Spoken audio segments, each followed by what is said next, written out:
'Twas the night before Christmas, when all through the house, not a creature was stirring, except for a 25-year-old man who was watching a child's cartoon. It's actually an anime, not a cartoon. They are different. F***ing loser.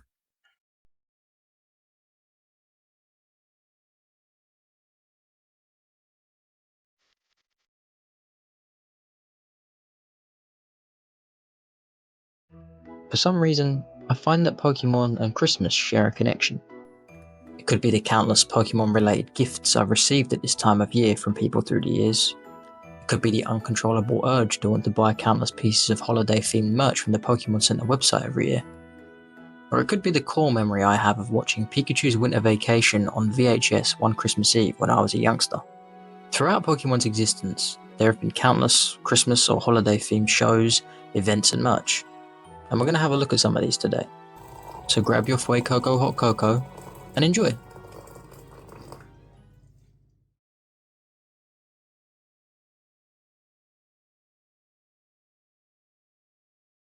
Back during the early anime, there were 4 notably Christmas-themed episodes, those being Holiday Hijinks, Christmas Night, Stantlers Little Helpers, and Delibird's Dilemma, or Delivered, as in a play on the word delivered if you prefer. Some of these episodes featured on the Pikachu's Winter Vacation VHS I mentioned earlier. As I recall, there were 2 of these VHS Christmas specials, Pikachu's Winter Vacation and Pikachu's Winter Vacation 2. The former Festive special included 2 episodes, Christmas Night and Kanga Games. You've probably seen snippets of the latter, as this is the short that includes the now almost iconic and nostalgic scene where many of Ash and Brock's original Pokemon race down a snowy mountain on various objects, or, in Bulbasaur's case, Squirtle. I have the most memories for this episode in particular, as I can remember watching this one Christmas Eve night when I was younger, and then waking the following morning to the big chonky Pikachu plush of that era. Yes, that one. Christmas Night essentially focuses around Ash, Misty, and Brock's Pokemon initially squabbling over some festive cookies, which results in them knocking down the Christmas tree in the log cabin they were staying in for the night. Eventually, all the Pokemon come together to help fix the tree, and everyone is happy again. I don't know what it was about these log cabins that seemed to feature a lot in the early days of the Pokemon anime that made me love the idea of them so much. Even to this day as an adult, the idea of staying in a cozy log cabin in the woods during the autumn or winter really gives me a nostalgic Pokemon feel. Imagine Christmas Eve with your favourite starter of your choice just chilling in front of the fireplace. All the while, the tree is up, stockings are hung, the TV has your favourite festive movie on, and you and your favourite person or people are drinking a tasty cup of Fuecoco hot cocoa. Sounds like bliss.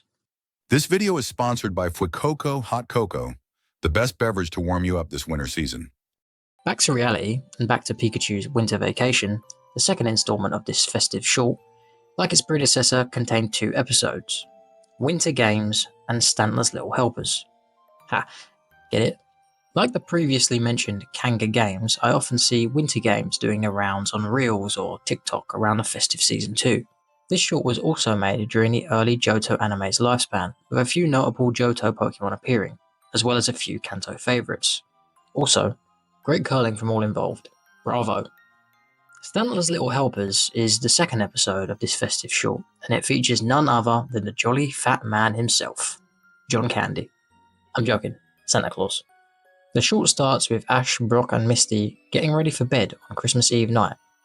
As they fall asleep, Chikorita and many of the other Pokemon come out of their Pokeballs and see a decorated Christmas tree outside, before seeing a red light dash across the skyline. The Pokemon fall out of the window and go to inspect the mysterious red light, only to be greeted by Santa himself and his poorly Stantler. They're told they need a specific berry in order to help Stantler feel better again. And where else would this specific berry be other than on a steep cliff? Togepi tries to obtain the berry initially, but he's not exactly built for climbing, is he? So Pikachu steps up and eventually gets the berry, along with some necessary help from both Bulbasaur and Chikorita. The Pokemon race back to Santa, give Stantler the berry, and Christmas is saved. I remember really liking this Christmas episode the most out of all of them for some reason. It Could be due to the Johto representation or the sheer nostalgia I feel for this episode. This isn't the only appearance Santa Claus makes in the Pokemon anime though. His first appearance was in an episode called Holiday Hijinks, which I mentioned earlier. I always wondered why Jinx was an Ice and Psychic type, and its connection to Christmas at least helps me understand its primary typing. I'm still a little confused about the secondary typing, but some Pokemon typings just aren't meant to make sense. In this festive Pokemon adventure, Jessie of Team Rocket sets a trap for Santa, convinced he is a Jinx that stole her doll years ago. Meanwhile, Ash and friends encounter a Jinx on a beach holding Santa's boot. Learning that it is trying to return to the North Pole, the group sets out to help, aided by a telepathic Lapras. However, Team Rocket follows, intending to steal Santa's presents. At the North Pole, Jessie confronts Santa, learning Jinx had taken her doll to repair it, but Jessie's lack of belief prevented its return. Despite this revelation, Team Rocket tries to steal the presents, but are thwarted by Santa's Jinx and Lapras. Santa sets off on his Christmas journey, leaving gifts for Ash's group and a surprise for Team Rocket, bringing the episode to a heartwarming close. So we know that, canonically, Santa has a Lapras, Jinx, and Stantler. I wonder what other Pokemon he could have. I feel like Delibird is a shoo-in. Maybe an Impidimp as they're small like elves. I know they're based more off goblins or gremlins, but hey, maybe that checks out too. Galarian Darmanitan Zen mode? That's the closest thing to Frosty we've got really. What Pokemon do you think Santa could have? Drop a comment below.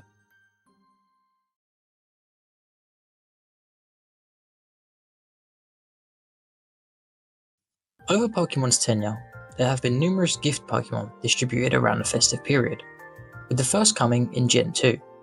From December 21st to 27th, 2001, the New York Pokemon Center distributed a Delibird that knew the move Payday, as well as a Celebi. In Gen 3, many Pokemon were distributed on Christmas Day of 2003, those being a Kingdra, Zangoose, Seviper, and Milotic.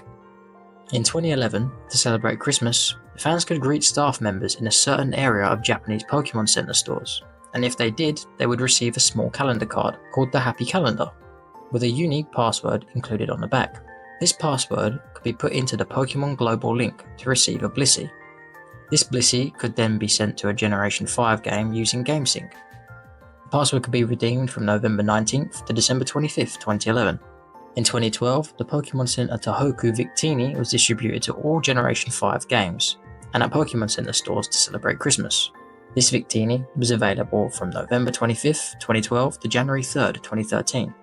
And finally, in 2013, a Cypher holding a metal coat and a Haunter without a held item were distributed via trade to players with Pokemon X or Pokemon Y at Pokemon Center stores and selected Toys R Us stores across Japan.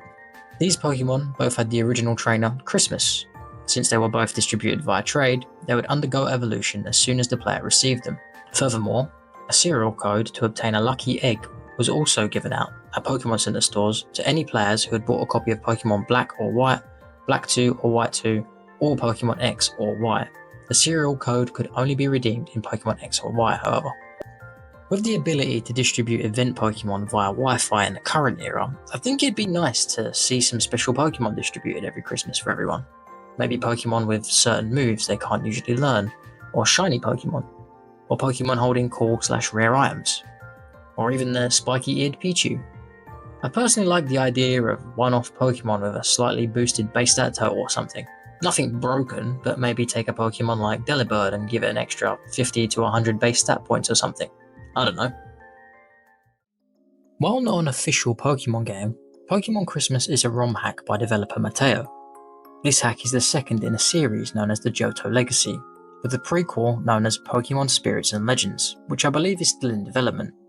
The game takes place in the Johto region during the same year as Pokemon Gold and Silver, only it assumes the events of that game have already happened during the spring or summer.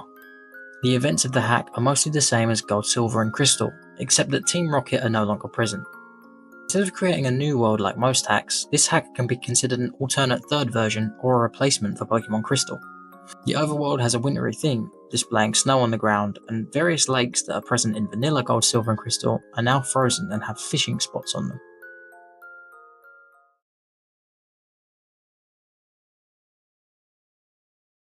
I can't be the only one who finds certain pieces of music from various Pokemon games through the years remind them of Christmas, or winter at least, with perhaps the most obvious of these being the Snowpoint City and Route 216 themes.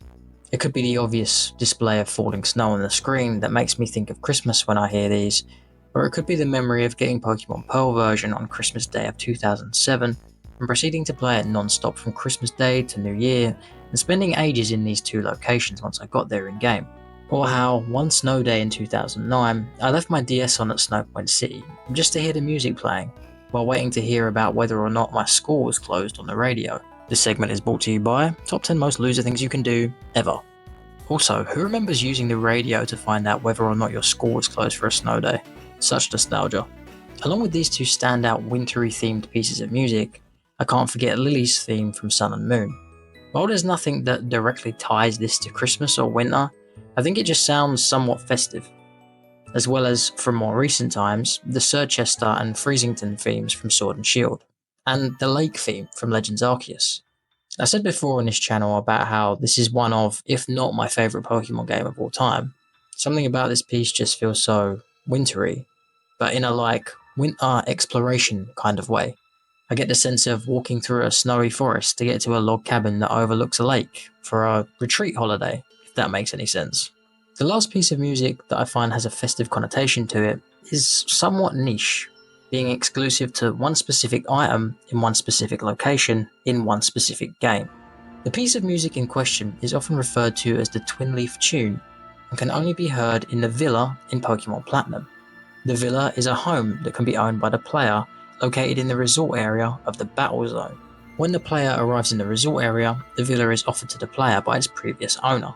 The player can purchase items from a catalogue on the table. In order to hear the Twin Leaf Tune, the player must buy the music box item, which costs 50,000 Pokédollars. However, the music box isn't available for purchase until the player first buys the rack item, which costs 127,000 Pokédollars. The music box plays a remix of Twin Leaf Town when examined until the player closes the description window. The remix slowly runs down like a music box would in real life, and it sounds so festive. I can't be the only one who thinks this, surely.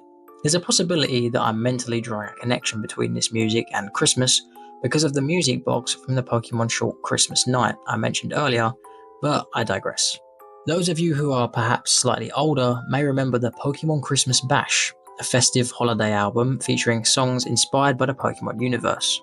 Released in 2001, the CD included a mix of original holiday-themed tracks sung by the Pokemon anime characters and their voice actors. The songs incorporate humour, Pokemon references, and Christmas cheer, blending traditional holiday motifs with the fun and adventurous spirit of Pokemon.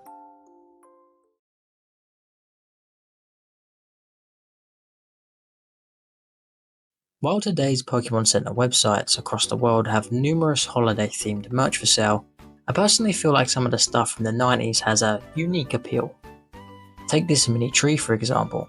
This was a Japan exclusive decoration from the 90s. It came with a few fairy lights, beads, bells, and some Christmassy Pokemon ornaments to hang upon it. Pikachu with a Santa hat and sack, Mew in a boot, Eevee on a bell, Charmander with a candy cane, a Starmie to, rather aptly, place on top of the tree, and well, oh dear.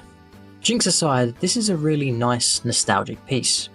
I don't know if anyone else feels the same, but I feel like the packaging of Christmas decorations from the 90s are so aesthetically pleasing.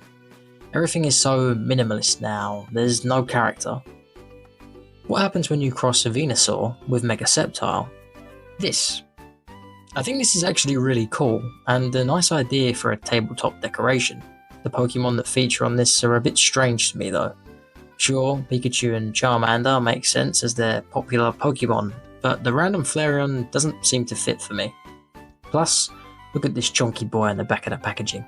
So round. Speaking of round, this Pikachu plush from 2000 is literally as wide as it is tall. Look at him. Around the late 90s and early 2000s, a few of these festive plushies were released, similar to today.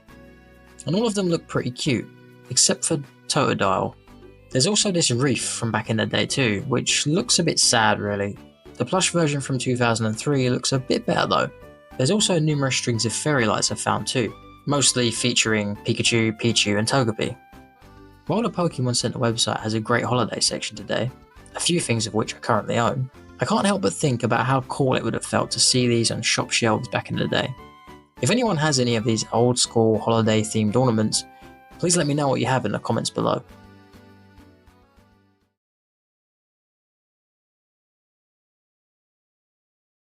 Finally, before we wrap this video up and prepare for jolly old Saint Nick to pay us a visit, I figured I'd share some of my favourite winter themed Pokemon card art with you guys.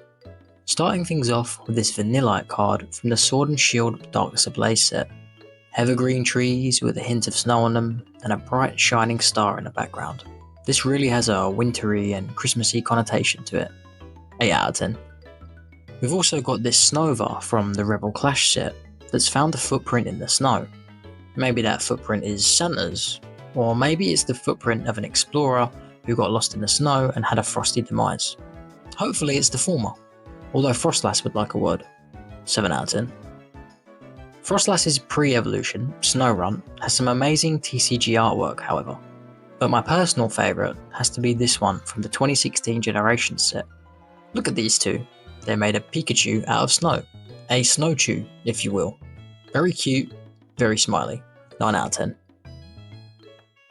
Penguins are notorious for enduring freezing cold environments and are often seen in snowy landscapes such as Antarctica. Therefore, it's fitting that the penguin of the Pokemon world, Piplup, should be depicted in snowy conditions itself. This card is from the Brilliant Stars set and is both cute and winter themed. This little guy is building a snowman. Adorable. 10 out of 10. The Glaceon V card from Evolving Skies really reminds me of those old school Christmas cards your grandparents would buy, portraying some tiny village in the middle of winter. Glaceon is taking a little break on a park bench. Snow is on the ground, the trees are bare, and the village houses in the background really give it that vintage Christmas card feel. 9 out of 10. The Chilling Reign Delibird from 2021, the Expedition Flaffy from 2002, and Neo Revelation Jumpluff from 2001 all have a more on-the-nose link to Christmas in my view. Delibird is the Christmas delivery Pokemon itself and is shown carrying presents in front of a fireplace, while Flaffy is sitting under a Christmas tree beside some presents, while two Jumpluff appear alongside a snowman while it's snowing in their card art. I can't be the only one who thinks it looks like they're singing carols too. Let me know if you can think of any more Pokemon card artwork that reminds you of Christmas in the comments below. As the Pokeballs close and the journey winds down, dreams of rare finds like legends renowned. Keep your team strong and your spirits aglow, for adventure awaits in the new fallen snow. From Charizard's flame to Glaceon's frost, we celebrate all the presents Delibird toss. So trainers, stay cozy, keep catching delight. Merry Christmas to all, and to all a good night.